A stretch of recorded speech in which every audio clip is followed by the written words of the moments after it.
Amén, amén. Amén, amados hermanos. Amén, aleluya. Bendito sea el nombre del Eterno. Entonces vamos a estudiar el día de hoy, Moadim de otoño, la fiesta de Sukkot, que también la podemos conocer como la fiesta de las enramadas, la fiesta de las cabañas, la fiesta de los tabernáculos, etcétera. De esa manera vamos a entender lo que es Sukkot. Sukkot es el plural de una palabra que se llama Sukkah. Y la Sukkah propiamente tal es el tabernáculo, es la cabaña, es la enramada en la cual se nos invita a habitar durante estos días de esta conmemoración.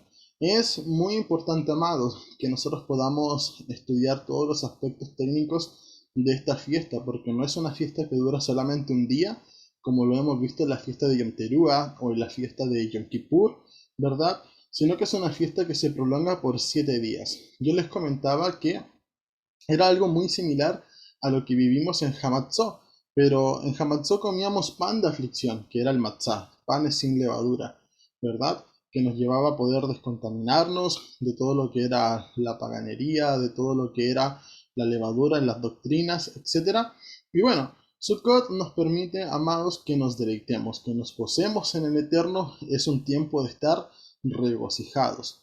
Hay que entender el contexto de toda esta fiesta y su sentido profético también.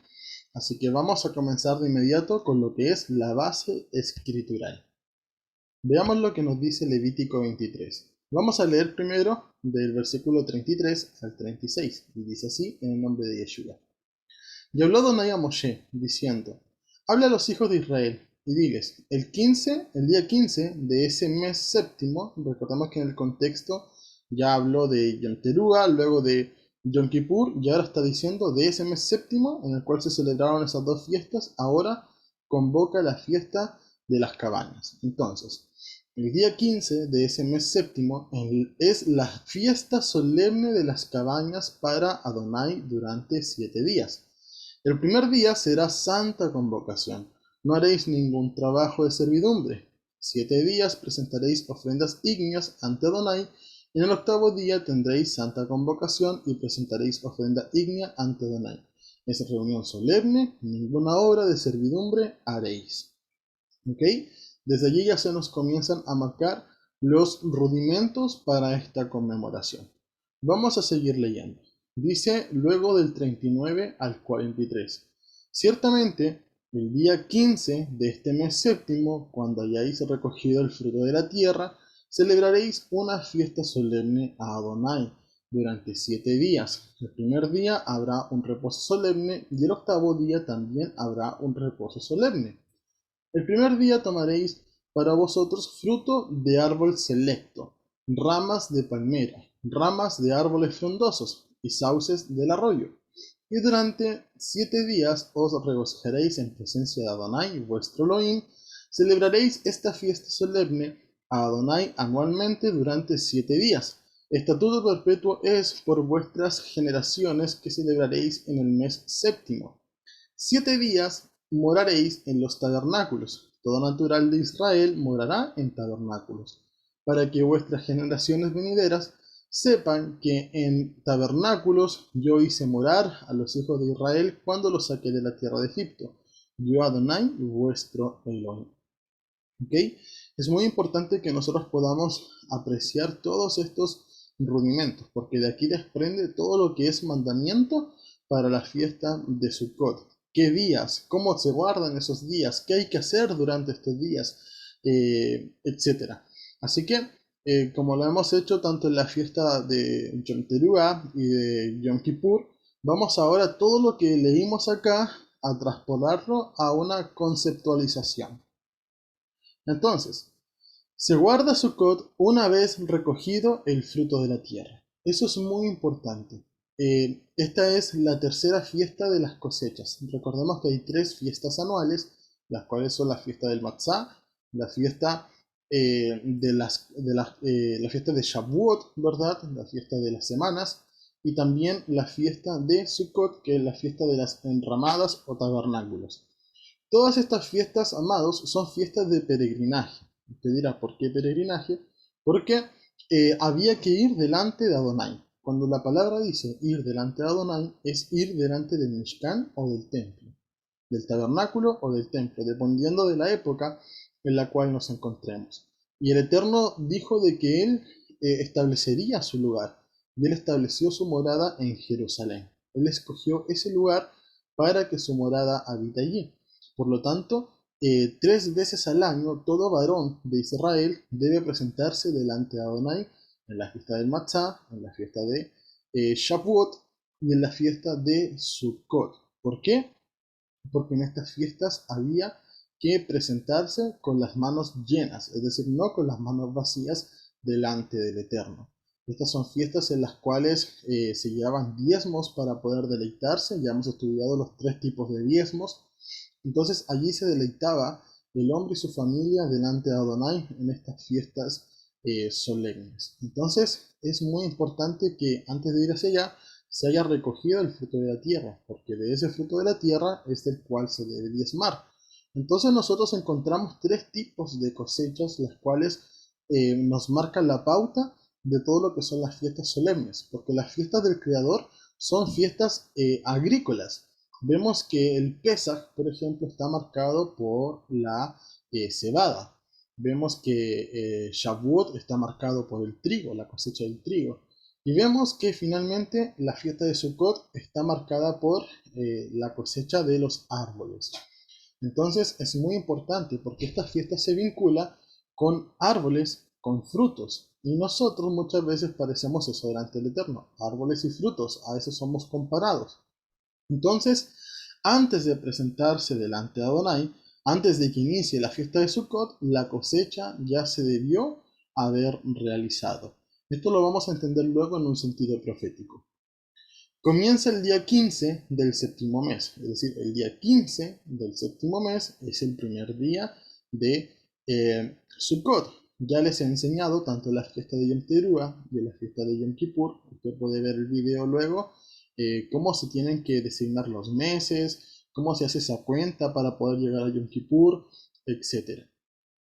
La fiesta dura 7 días. Usted dirá, pero ¿por qué 7 días si dice de que el primer día se guarda como un Shabbat alto y que el octavo día también se guarda como un Shabbat alto? ¿No eran 7?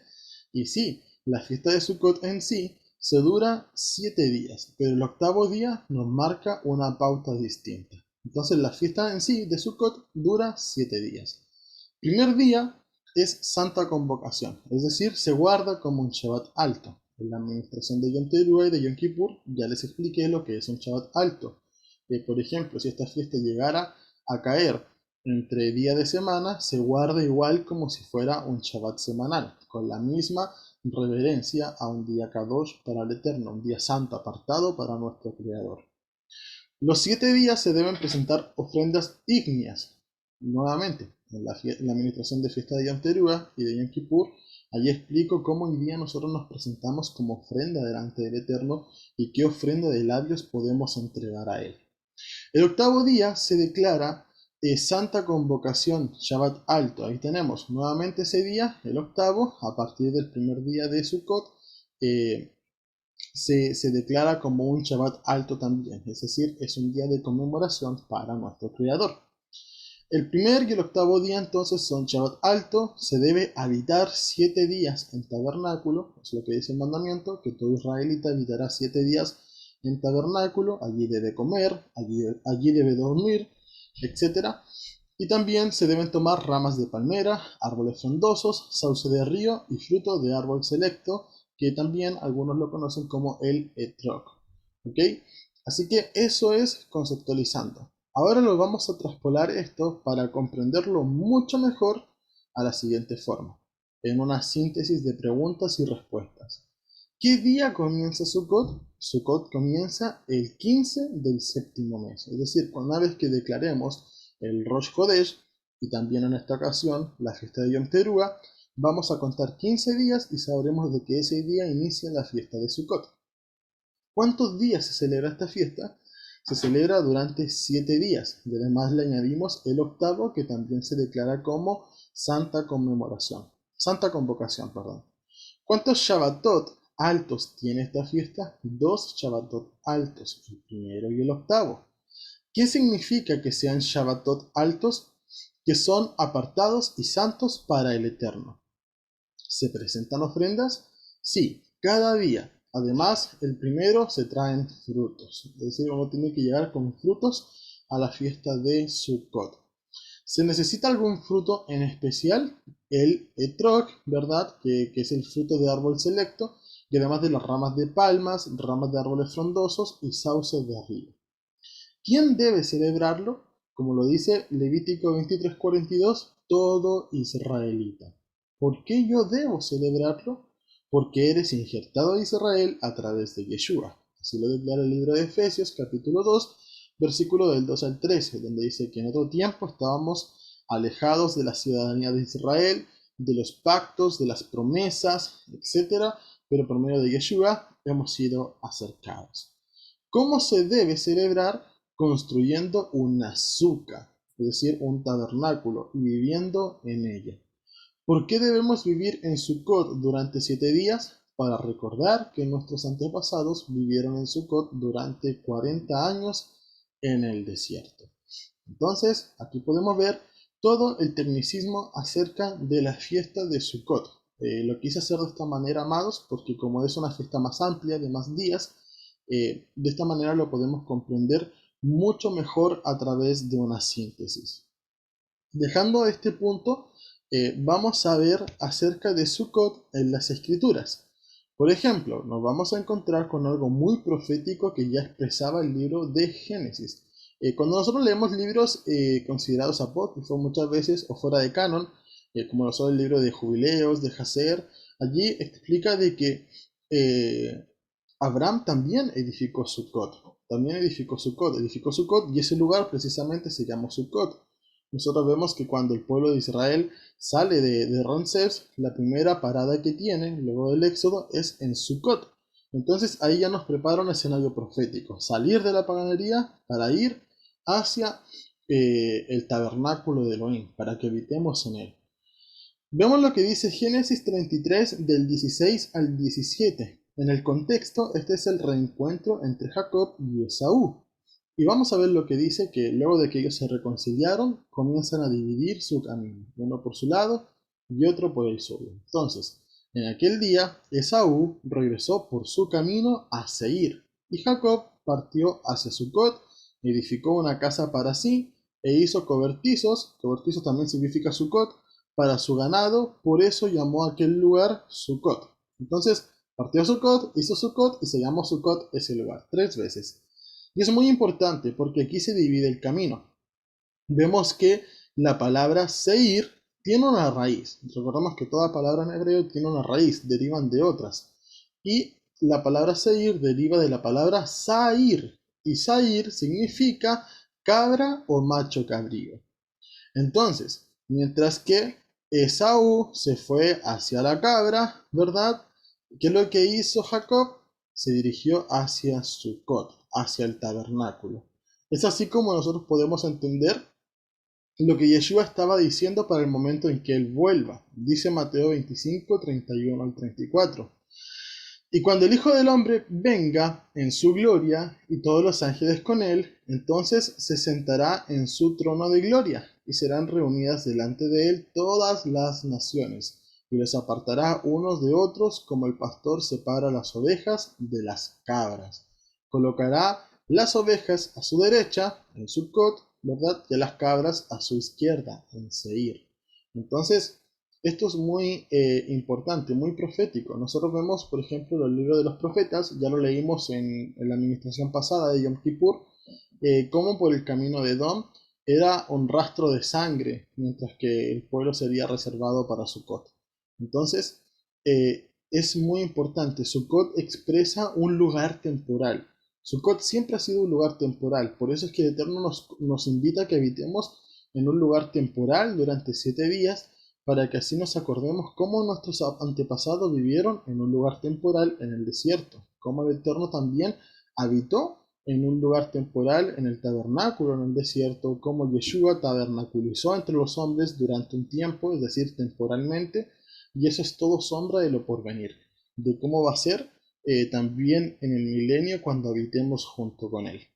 Entonces, siguiendo esta misma línea, amados, de Sukkot en las Escrituras, vamos a leer un pasaje más, y este es acerca de Nehemías.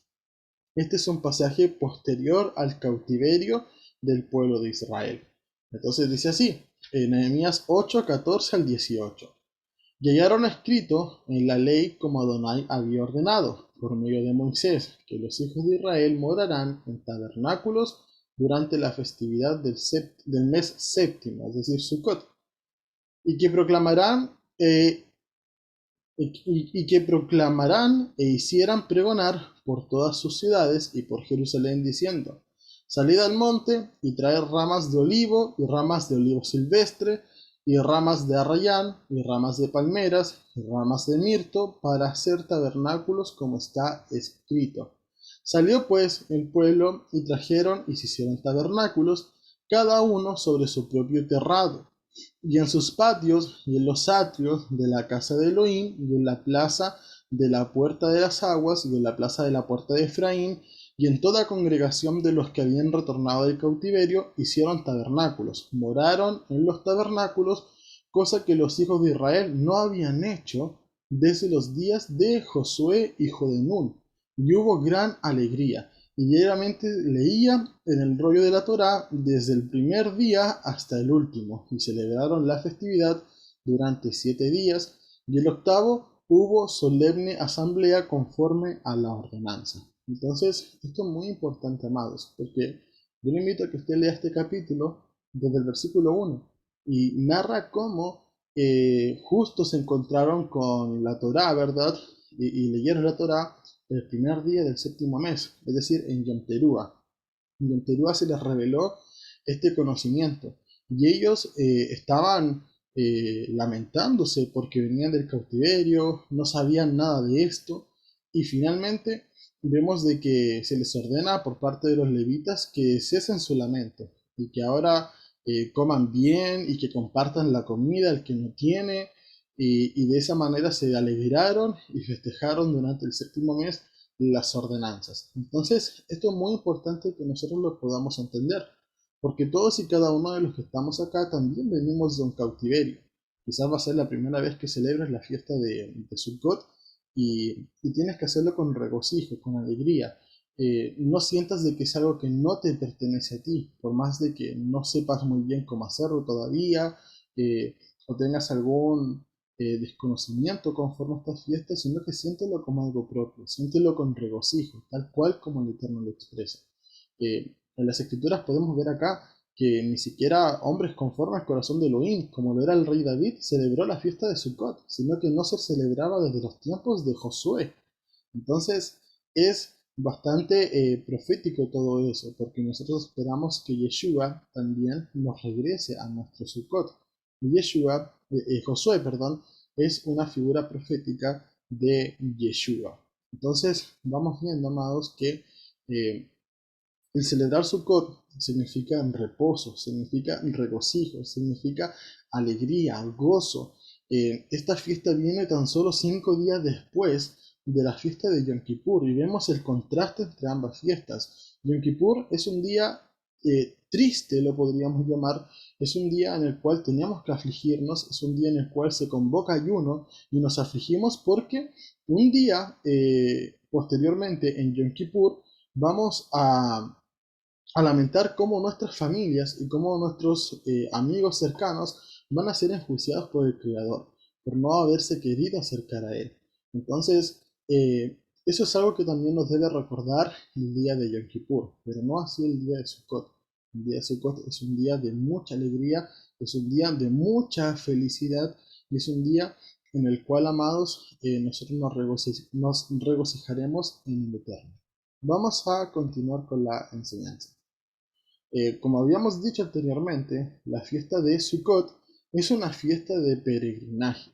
Así lo dice la escritura en el libro de Éxodo y en el libro de Deuteronomio. También lo dice el Levítico. Dice Éxodo 23 del 14 al 17. 3 peregrinaciones al año celebraréis para mí. Observarás la celebración de los ácimos, es decir, la de Hamatzó. 7 días comerás panes sin levadura, como te ordené en el tiempo señalado en el mes de Aviv. Nosotros esto lo hicimos y nos gozamos muchísimo durante todos esos días. Porque en él saliste de Egipto. No os presentéis ante mí vacíos, es decir, no con manos vacías. Son tiempos en los cuales tenemos que presentarnos con ofrendas delante del Eterno. También observarás la fiesta solemne de la siega de los primeros frutos de tus labores, de aquello que hubieres sembrado en el campo, y la fiesta solemne de las cosechas a final de año. Es decir, la última cosecha es la fiesta de Sukkot. Cuando hayas cosechado el producto de tus labores del campo, 3 veces al año todos tus varones comparecerán ante la presencia de Adonai tu Elohim. Deuteronomio 16:16 nos dice lo siguiente. Cada año todo varón tuyo comparecerá 3 veces ante Adonai tu Elohim, en el lugar que haya elegido, en la solemnidad de los ácimos, ¿verdad? Hamatzó, en la solemnidad de las semanas, la fiesta de Shavuot, y en la solemnidad de los tabernáculos, la fiesta de Sukkot. No se presentarán con las manos vacías delante de Adonai. Cada uno dará lo que pueda, conforme a la bendición que Adonai tu Elohim te haya dado. Entonces usted para este tiempo puede decir, pero yo qué es lo que tengo que dar. Y es aquí donde tenemos que tener mucho ojo, porque tristemente hay maestros y congregaciones que se aprovechan de este mandamiento. Yo he visto que para Hamatzot, para Shavuot y para Sukkot dicen, no se presenta con las manos vacías, y aquí está mi cuenta de PayPal, ¿verdad? Y sí, es algo que sí se puede hacer, que sí podemos eh, bendecir a aquellos que nos enseñan, a aquellos que nos ministran. Pero también veamos el ejemplo que hay en Nehemías, que el pueblo, ¿qué es lo que hizo? El pueblo fue a compartir con aquellos que no tenían, con aquellos que no tenían cómo pasar esta fiesta, cómo celebrarla, qué comer. Es una fiesta de regocijos. Entonces, recordemos lo que dice Yeshua, que a los que dieron abrigo a los necesitados, dieron comida, se lo hicieron a él también.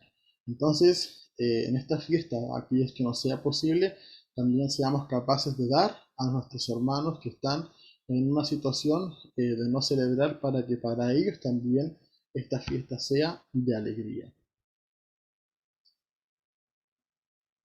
Vamos a ver de que hay que presentarse como ofrenda para Yeshua. En el contexto hebreo, las ofrendas debían ser llevadas al Mishkan, al tabernáculo o al templo, al Mikdash, y entregadas al sacerdote. Asimismo, se nos habla de frutos y árboles para esta conmemoración, es decir, la recogida de los frutos, ramas de ciertos árboles, y nosotros de esa manera somos también señalados a través de las escrituras. Yeshua es nuestro sacerdote, debemos presentarnos a Él como ofrenda. Él nos tomará como árboles. Miren lo que dice Romanos 12:1. Así que hermanos, os exhorto, por la gran misericordia de Elohim, que presentéis vuestros cuerpos como sacrificio vivo, santo, agradable a Elohim, que es vuestro servicio racional. Mientras que el Salmo 1, del versículo 1 al 3, nos señala como árboles a aquellos que guardamos la Torá. Dice, cuán bienaventurado es el varón que no anduvo en consejo de malos, ni se detuvo en camino de pecadores, ni en silla de escarnecedores se ha sentado, sino que en la Torá de Adonai está su delicia, y en su ley medita de día y de noche. Será como árbol plantado junto a corrientes de agua, que da su fruto a su tiempo y su hoja no se marchita, y todo lo que hace prospera. Entonces, asimismo, en la fiesta de Sukkot se presentaban frutos. Este árbol da su fruto a su tiempo. Nosotros tenemos que tener frutos para el día de Sukkot. Y también tenemos que ser como ese árbol. Se traían ramas de sauce, ¿verdad? El sauce se caracteriza por ser un árbol que resiste mucho, un árbol muy fuerte. Y estaba, este sauce dice, sauce es de arroyo, dice la Torá. Y así mismo, como dice el Tejilín, aquellos que guardan la Torá serán como árbol plantado junto a corrientes de agua, junto a ríos, junto a arroyos. Entonces, las 4 especies de Sukkot se encuentran cada uno en los 4 puntos de la tierra de Israel, representando que seremos tomados de los 4 puntos de la tierra, tal cual como lo dice Mateo 24:31. Dice así, y enviará a sus ángeles con un gran shofar y reunirá a su pueblo escogido de los 4 vientos de un extremo al otro del cielo. Apocalipsis 7:1 al 4 dice, después de esto vi 4 ángeles en pie sobre los 4 ángulos de la tierra, deteniendo los 4 vientos de la tierra para que no soplara viento sobre la tierra, ni sobre el mar, ni sobre ningún árbol. Vi también a otro ángel subiendo del nacimiento del sol, que tenía un sello del Elohim vivo, y clamó a gran voz a los 4 ángeles, a quienes les había sido concedido dañar a la tierra y el mar, diciendo: no dañen la tierra, ni el mar, ni los árboles, hasta que sellemos en la frente a los siervos de nuestro Elohim. Y oí el número de los sellados, y eran 144.000.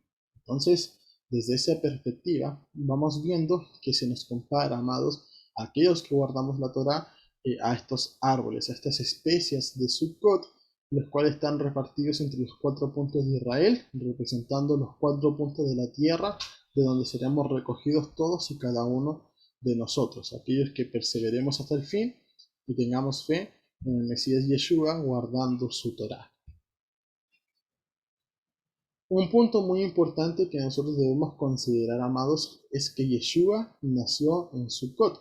Y vamos a ver 3 pruebas del nacimiento de Yeshua en Sukkot. Así que bueno, yo sé que para los que ya han celebrado la fiesta, este es un punto que lo han podido estudiar anteriormente, pero quizás para los que sean nuevecitos va a ser de gran revelación.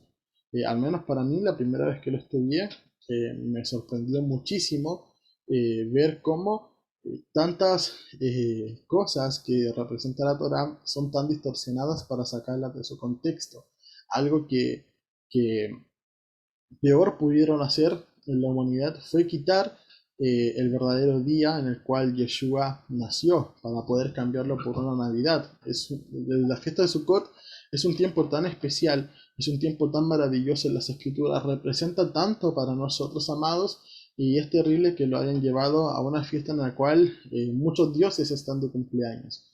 Entonces, vamos viendo de que nada nuevo y bajo el sol, ¿verdad? Entonces, esto siempre se ha hecho generación tras generación, y es la hora de que nos vayamos desintoxicando todos y cada uno de nosotros. Entonces, la primera prueba acerca de que Yeshua nació en Sukkot es la fecha de administración de Zacarías y el nacimiento de Juan Bautista. Vamos a ir leyendo algunos versículos y explicando algunas cosillas por allí. Dice el libro de Lucas, capítulo 1, versículo 5. Hubo en los días de Herodes, rey de Judea, un sacerdote llamado Zacarías, de la clase de Abías. Su mujer era de las hijas de Aarón y se llamaba Elizabeth. Entonces, vamos viendo de que este era un matrimonio levita, ¿verdad? Era un matrimonio perteneciente a la familia sacerdotal, por eso es que Juan Bautista tenía ascendencia sacerdotal, ¿verdad? Y vamos viendo de que ella era él, el varón, era de la clase de Abías. Es decir, entre los sacerdotes habían cada uno de su clase, eran 24 clases de sacerdotes, los cuales se dividían entre 24 turnos, en los cuales les correspondía ministrar en el templo durante el año. Ellos tenían que ministrar 2 veces al año en el templo, entonces ministrarían una vez y luego a los 6 meses después se volvería a ministrar una segunda vez. Entonces vamos a ver el contexto de por qué Zacarías está en el templo en este tiempo. Dice Lucas 1 del 8 al 9. Aconteció que ejerciendo Zacarías el sacerdocio delante de Elohim, según el orden de su clase, eso es muy importante, según el orden de su clase, conforme a la costumbre del sacerdocio, le tocó en suerte ofrecer el incienso entrando en el santuario de Adonai. Entonces tenemos a un Zacarías, que es de la familia sacerdotal, el cual estaba ofreciendo el sacerdocio delante de Elohim según el orden de su clase. Entonces, tenemos que averiguar cuántas clases hay y cuál es el orden de cada una de estas. Dice Primera de Crónicas 24:19.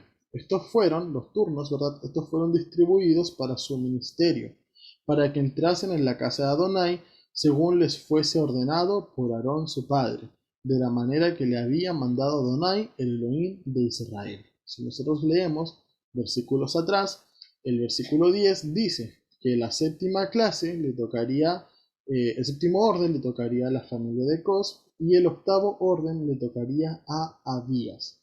Entonces, como Zacarías provenía de la clase de Abías, su número de orden, ¿verdad?, para poder ministrar en el santuario sería el octavo. El octavo sería su orden. Entonces vamos a leer un poquito acerca de qué es lo que nos retrata la Mishnah como documento histórico para que podamos comprender realmente esta situación. A Zacarías le correspondía el octavo turno de administración. Según la Mishnah, el ciclo comienza el primer Shabbat del mes primero. El mes primero recordemos que siempre inicia entre marzo y abril. Entonces, cada familia de sacerdote ministra a su familia una vez por semana. Como son 24 familias, cada familia debe ministrar 2 veces al año. El ciclo se retrasa un poco dado que todos los sacerdotes estaban obligados a estar durante las 3 fiestas anuales, que son Pesach, ¿verdad? Hamatzot, Shavuot y la fiesta de Sukkot. Entonces por eso el ciclo siempre se retrasa un poco. La familia de Zacarías era la octava en línea, por lo que él habría tenido su primer servicio de administración durante el tercer mes, que sería junio aproximadamente, y su segundo periodo durante el noveno mes, es decir, 6 meses después. Durante ese primer periodo de administración fue cuando el ángel se le apareció y habló con él. Entonces, eso es muy importante que nosotros lo podamos ir comprendiendo para que vayamos graficando estas fechas. Entonces, vamos a leer ahora Lucas 1 del 11 al 13. Entonces desde la derecha del altar de incienso se le apareció de pie un ángel de Adonai.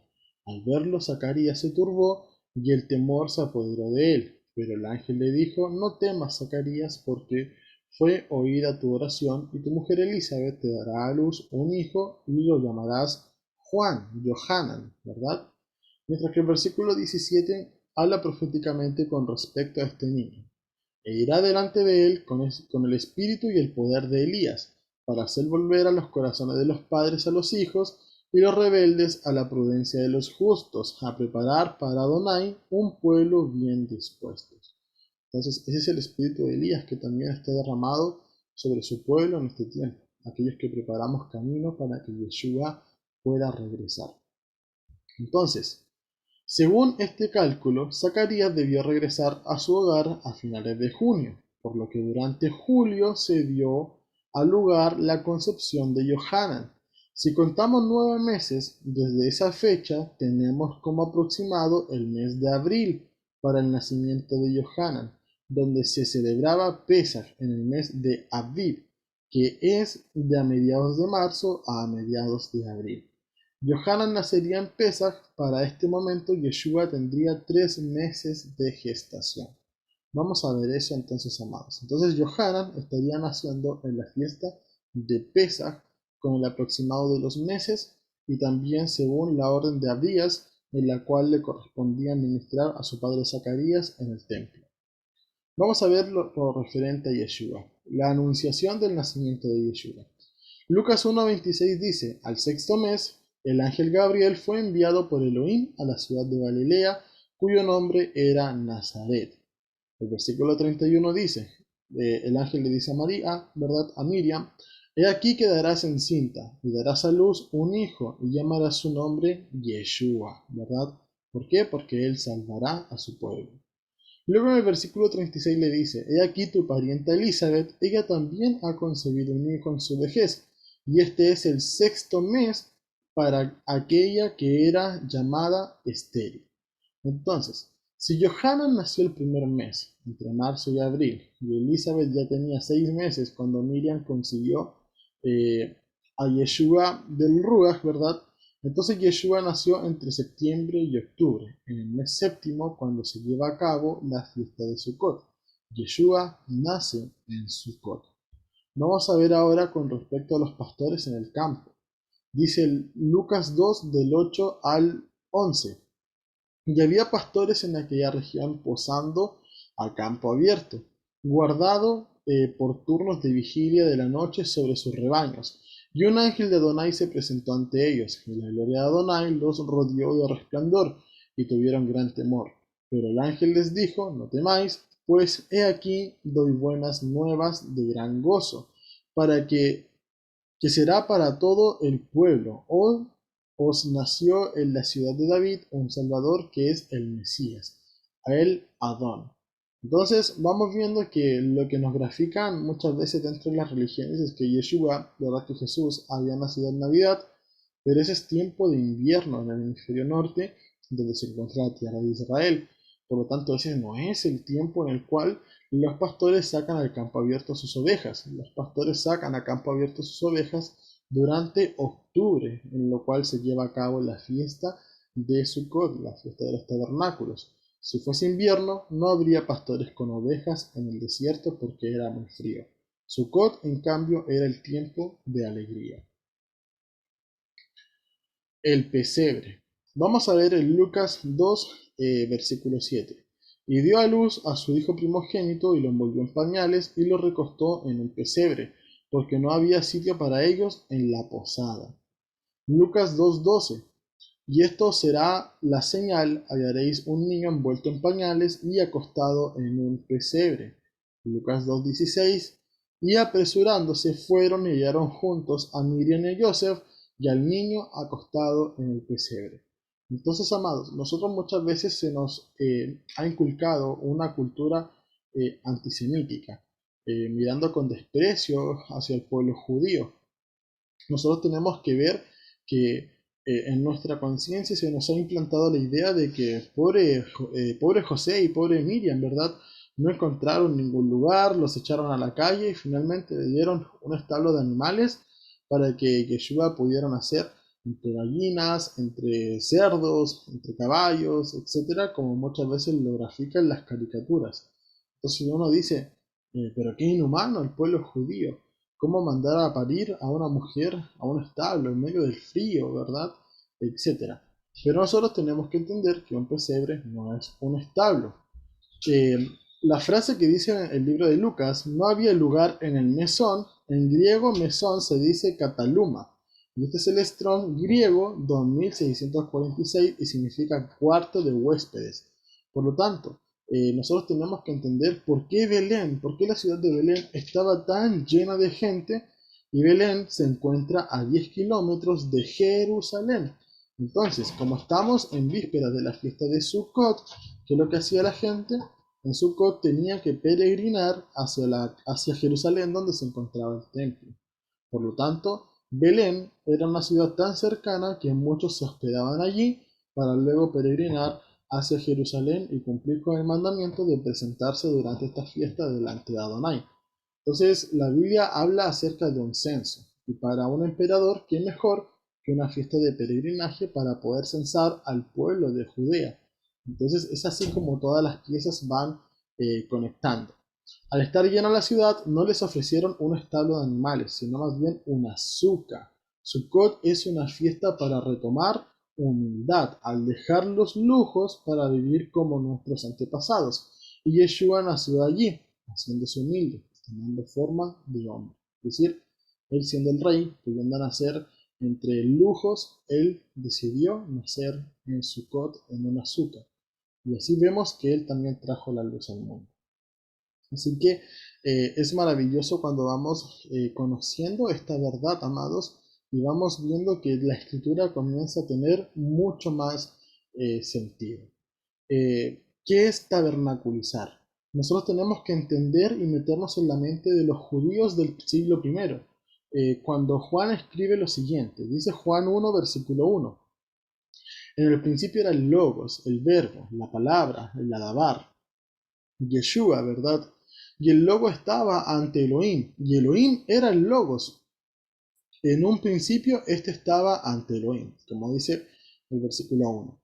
Luego el versículo 14 dice, y el logos, es decir, Yeshua, se hizo carne y tabernaculizó entre nosotros y contemplamos su gloria.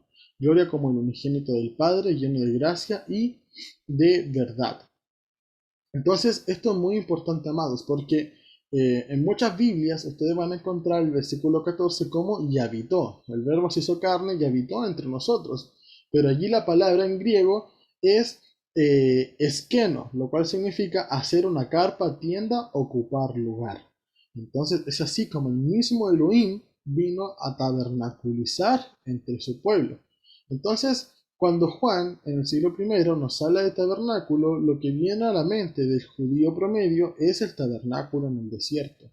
Es por eso que Yeshua no está haciendo nada nuevo. Yeshua está replicando lo que ya había sucedido en la Torá. Ya Elohim había venido a tabernaculizar entre su pueblo, el mismo morando entre su pueblo, así como Yeshua también lo vino a hacer. Éxodo 25:8. Y harán un tabernáculo para mí y habitaré en medio de ellos. Esa fue la idea principal del Eterno, lo cual se lleva a cabo a través de Yeshua. Y vamos a ver que escatológicamente hablando, es decir, para los tiempos postreros, esperamos exactamente lo mismo. Apocalipsis 21:3, y oí una gran voz procedente del trono que decía: He aquí el tabernáculo de Elohim con los hombres, y morará con ellos, y ellos serán su pueblo, y Elohim mismo estará con ellos. Eso es maravilloso, amados. Esa es otra confirmación a través de las escrituras que Yeshua sí es Elohim, que Yeshua es Adonai, y es base y simiente para nuestra fe. Entonces, esto que nosotros tenemos que ver a día de hoy es el cumplimiento de las escrituras en su máximo esplendor a través de Yeshua. Es decir, el mismo tabernáculo que habitó en el desierto para que Elohim morara entre su pueblo, se lleva a cabo con Yeshua también naciendo en la fiesta de tabernáculos para poder habitar entre su pueblo, y así también cuando Yeshua vuelva y habite entre su pueblo nuevamente. Entonces siempre ha sido Adonai. Tenemos que ya ir comprendiendo el concepto de lo que es una boda hebrea, amados. Ya hemos hablado acerca de que como el novio, ¿verdad?, se comprometía con la novia, luego iba a preparar una morada y cuando esta morada estaba lista volvía. Y entre que el novio volvía, habían mensajeros que le decían a la novia: mira, de esta forma te espero, de esta forma quiero que tú estés cuando yo vuelva. Y es así como Yeshua lo hizo. Yeshua resucitó, se comprometió con nosotros, él dijo: así como me voy, volveré, voy a preparar moradas para que donde yo esté, vosotros también estéis, etcétera. Y finalmente vemos que el que hace esa función de mensajero es el Ruach HaKodesh, que nos guía a guardar la Torá. Y Yeshua si nos quiere encontrar guardando la Torá, con lámpara y aceite, dando luz. Entonces, ¿qué es lo que sucede una vez que el novio vuelve? El novio volverá en Yom Teruah. Yom Teruah es cuando vuelve el novio, pero cuando la boda se lleva a cabo, ¿de qué manera se lleva a cabo? Así como lo vamos a ver a continuación. La fiesta de Sukkot representa las bodas del Cordero. Dice Apocalipsis 19 del 7 al 9: Alegrémonos y regocijémonos, y démosle gloria, porque las bodas del Cordero han llegado, y su esposa se ha preparado, y se le ha concedido que se vista de lino fino, limpio y resplandeciente, porque el lino fino son las acciones justas de los santos. Y me dijo: escribe, bienaventurados los que han sido invitados a la cena de las fiestas de la boda del Cordero. Y me dijo: estas son las palabras verdaderas de Elohim. Es muy importante que vayamos apreciando, amados, que hay una esposa y también hay invitados. Tenemos que comprender la diferencia. ¿Quién es la esposa? ¿Quiénes son los invitados? ¿Ok? La esposa estará vestida de lino fino, resplandeciente, acciones justas de los santos. Los invitados también vestirán de lino fino, pero la diferencia es que ellos han emblanquecido sus ropas en la sangre del Cordero. Entonces, vamos a ver lo que dice con respecto a la boda. La boda tiene que durar 7 días, al igual que la fiesta de Sukkot. Eso es lo que dura una boda hebrea. Una vez que el novio vuelve por la novia, eso es lo que dura la boda hebrea, un lapso de 7 días. Dice Jueces 14 del 10 al 12: y bajó su padre a donde la mujer, y Sansón hizo allí un banquete, porque así hacían los jóvenes. Y sucedió que cuando lo vieron, trajeron con ellos 30 compañeros, a los cuales les dijo Sansón: os propondré ahora un enigma. Si lo averiguáis y en verdad me lo declaráis, dentro de los 7 días del banquete os daré 30 túnicas de lino y 30 mudas de vestidos. Entonces, esto es muy importante, amados. Ahí vemos el concepto de esta boda en mentalidad hebrea. Es un lapso de 7 días, tal cual como dura la fiesta de Sukkot. Es decir, en el primer día de la fiesta de Sukkot es donde se lleva a cabo la boda entre Yeshua y su novia, el pueblo de Israel. Vamos a ver ahora con respecto a la novia de la boda. Dice Apocalipsis capítulo 7, ¿verdad? Acerca de 144.000 sellados. que son 12.000 de cada tribu del pueblo de Israel. Luego vamos a ver que el capítulo 14, versículo del 4 al 5, sigue hablando con respecto a esos 144.000 sellados. Y dice, estos son los que no se contaminaron con mujeres, porque son vírgenes. Estos son los que siguen al Cordero a donde quiera que vaya. Estos fueron comprados de entre los hombres como primicias para Elohim y para el Cordero, y en su boca no fue hallada mentira, son sin manchas. Entonces, vamos viendo de que eh, leíamos acá en el capítulo 19 de Apocalipsis que la esposa se ha preparado, ¿verdad? Se preparó guardando la Torá, se le ha concedido que se vista de lino fino, limpio y resplandeciente. Y estas son las acciones de los santos, las acciones justas de los santos. Mientras que vamos viendo que estos 144.000, primero son del pueblo, segundo son vírgenes y tercero no hay mentira en sus bocas porque son sin mancha. Estas son las mismas características que la Torá habla acerca de cómo debe ser la esposa de un sacerdote. Y recordemos que Yeshua es el sumo sacerdote por la orden de Melquisedec, rey justo es lo que significa. Entonces, amados, es así como vamos viendo que esos 144.000 son los que componen a la novia de Yeshua. Son sin mancha, son vírgenes, son del pueblo, cumple con todas las especificaciones técnicas que la Torá habla con respecto a la esposa de un sacerdote. Entonces veamos quiénes son los invitados a la boda, porque los invitados a la boda son los que no se fueron en Yom Teruah. Pero vamos a ver que el libro de Joel dice que mientras la ira de Adonai se está derramando, clamen por misericordia, hagan ayuno, convoquen asamblea, etc. Entonces vamos a ver lo que dice Apocalipsis 7:9. Después de esto miré, y aquí una gran multitud, la cual nadie podía contar. Eso también, sabemos de que el 144.000 es un número simbólico, pero vamos viendo que esta multitud nadie la podía contar. Entonces, para eso es el simbolismo de esos 144.000. Entonces, después de esto miré, y aquí una gran multitud, la cual nadie podía contar, de toda nación y tribu y pueblos y lenguas, que estaban en pie delante del trono y delante del Cordero, vestidos de ropas blancas y con palmas en las manos. Es importante cuando nosotros leemos Mateo 24, y dice de que entonces aparecerá la señal del Hijo del Hombre en las nubes, la luna no dará su resplandor, el sol se oscurecerá, etc. Dice de que toda tribu se lamentará. Entonces, ¿de dónde viene esta gente? De toda tribu. Muchos de ellos fueron tomados para ira, pero también muchos de ellos alcanzaron perdón en ese día de Yom Kippur. Entonces, esos son invitados a las bodas. Recordemos de que los libros de los profetas hablan de, de naciones que se quedaron hacia el milenio, las cuales serán regidas con vara de hierro. Un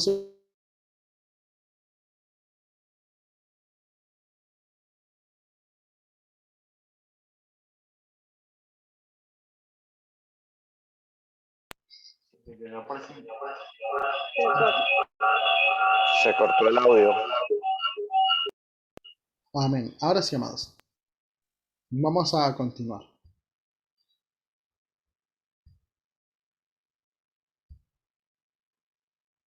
La fiesta de Sukkot, amados, también nos representa un sacrificio por las naciones.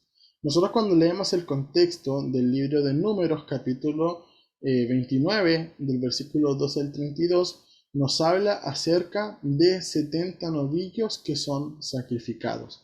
Vamos viendo que el día 1 se sacrificarían 13 novillos, el día 2 12, día 3 11, día 4 10, día 5 9, día 6 8 y el día 7 7 novillos. Entonces, ¿por qué 70 novillos en total son sacrificados durante la fiesta de Sukkot? Eso nos va a representar las 70 naciones que salen de los lomos de Noé. Si usted puede leer Génesis capítulo 10, nos habla de todas las genealogías de Noé y nos lleva a las 70 naciones que están distribuidas. Nosotros también vemos eso muchas veces en la Torá, a través de los 70 varones que subieron al monte Sinaí, etc. Dice el versículo 32 de Génesis 10, tales son las descendencias en sus naciones, las familias de los hijos de Noé. De estas fueron diseminadas las naciones por la tierra después del diluvio. Entonces, esos 70 novillos son un sacrificio por las 70 naciones postdiluvianas. Recordemos que originalmente son solamente 70 naciones, hoy día en el mundo ya son más de 200, ¿verdad? Pero originalmente lo que la Torá nos indica son 70 naciones, ¿ok? Entonces, ¿qué sucederá con esas naciones que se queden al milenio, que se queden a ese tiempo de Sukkot? Vamos a ver lo que dice, ¿verdad? Isaías 2 del 1 al 4. Dice, visión que tuvo Isaías, hijo de Amós, acerca de Judá y de Jerusalén. Acontecerá en los días postreros, días que el monte de la casa de Adonai será establecido en la cima de los montes, y se alzará sobre los collados, y acudirán a él todas las naciones.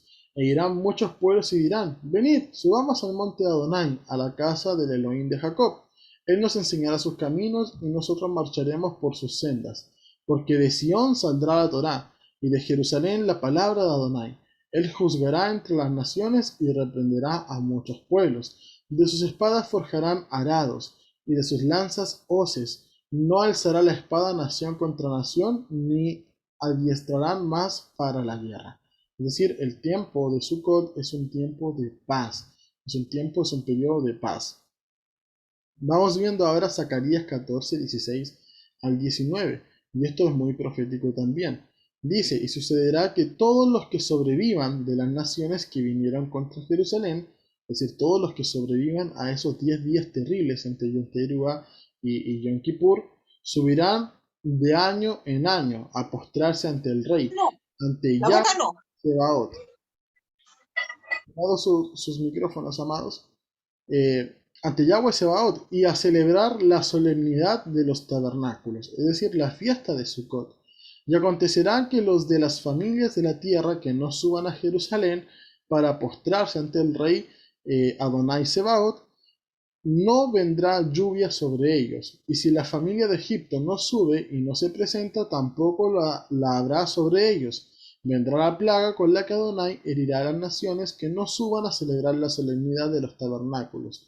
Tal será el castigo de Egipto y el castigo de todas las naciones que no suban a celebrar la solemnidad de los tabernáculos. Entonces, esta fiesta es muy importante, se grafica que luego cuando Yeshua ya esté reinando en esta tierra, aquellas naciones que sobrevivieron a su ira, ¿verdad? Las cuales hallaron misericordia, los cuales serán invitados a las bodas, eh, y todos ellos que hagan desacato durante ese tiempo, se les castigará. Es el tiempo en el cual Yeshua rige con vara de hierro. Es decir, no hay chance para el libertinaje.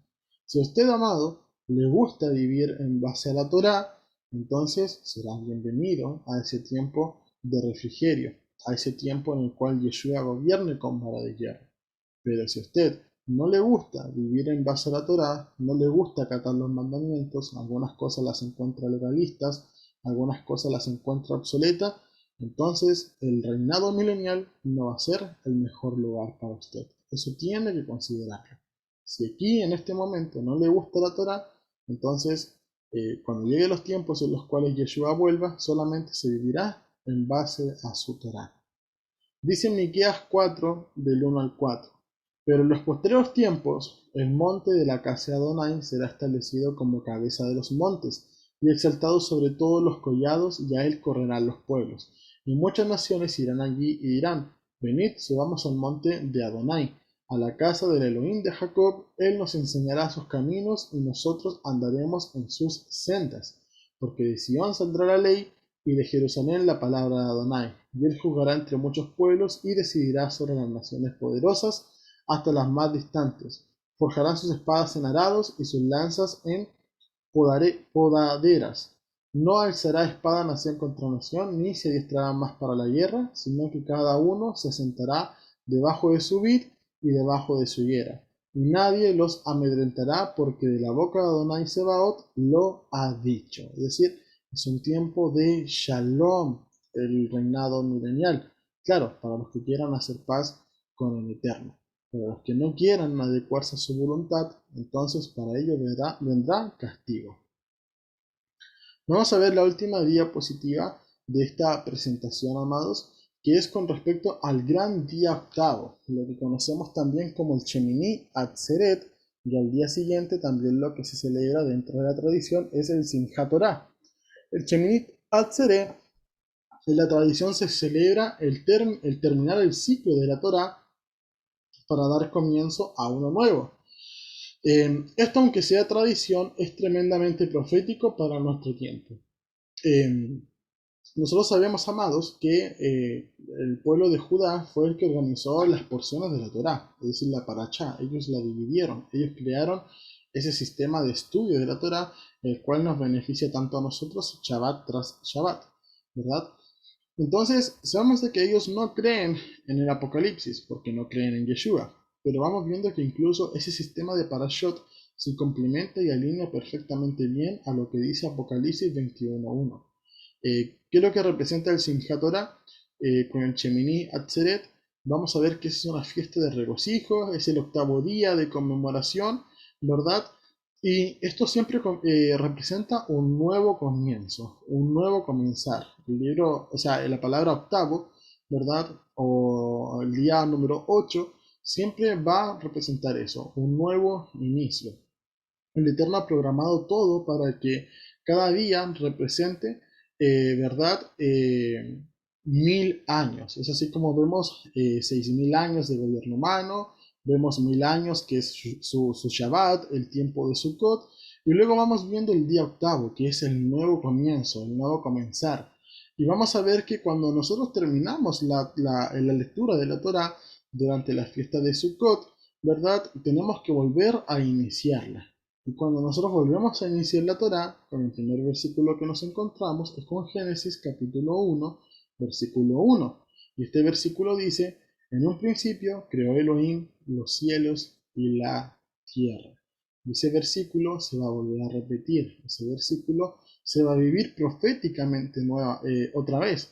Y eso es lo que dice Apocalipsis 21.1. Vi un cielo nuevo y una tierra nueva, porque el primer cielo y la primera tierra pasaron, y el mar no existía más. Entonces, amados, ese día de un cielo nuevo, una tierra nueva, es lo que va a volver a cumplirse como un Simchat Torah, como un nuevo ciclo de la Torah, como un nuevo inicio, un nuevo comenzar. ¿Cómo será ese día? Nadie lo conoce, pero sin duda nosotros queremos estar allí y poder contemplar la gloria de nuestro Creador. A diferencia de las dos lecciones pasadas con respecto a la fiesta de Yom Teruah y la fiesta de Yom Kippur, que decíamos cómo viviremos estas fiestas en Arca de Salvación, eso no lo vamos a hacer en esta instancia porque como es una fiesta más prolongada, lleva un calendario de actividades. Entonces, amados, con esto podemos ir concluyendo la administración de la fiesta de Sukkot. Vamos viendo que siempre el Eterno ha querido habitar entre su pueblo. Él vino a habitar en el desierto, en medio del campamento, como un tabernáculo. Luego Yeshua ha tabernaculizado entre nosotros. Y bueno, lo que dice el libro de Apocalipsis es que Elohim mismo estará entre nosotros, entre los hombres. He aquí el tabernáculo de Elohim con los hombres. Así que es maravilloso ver cómo proféticamente todo se va cumpliendo, todo se va alineando cada día que el Eterno ha estipulado de esta fiesta nos representa todos esos días desde el origen de la humanidad hasta el tiempo en el cual Yeshua vuelva a restablecer todo. Entonces, amados, es un tiempo de gozo, es un tiempo de solemnidad y es un tiempo para que nosotros, como siervos de Yeshua, estemos alegres y nos regocijemos en su presencia. Así que estos días vamos a seguir hablando, vamos a tener más administraciones con respecto a la fiesta de Sukkot, más informaciones, así que hay que estar atentos, amados. Y por hoy, esta es la administración de la fiesta de Sukkot. Amén. Amén.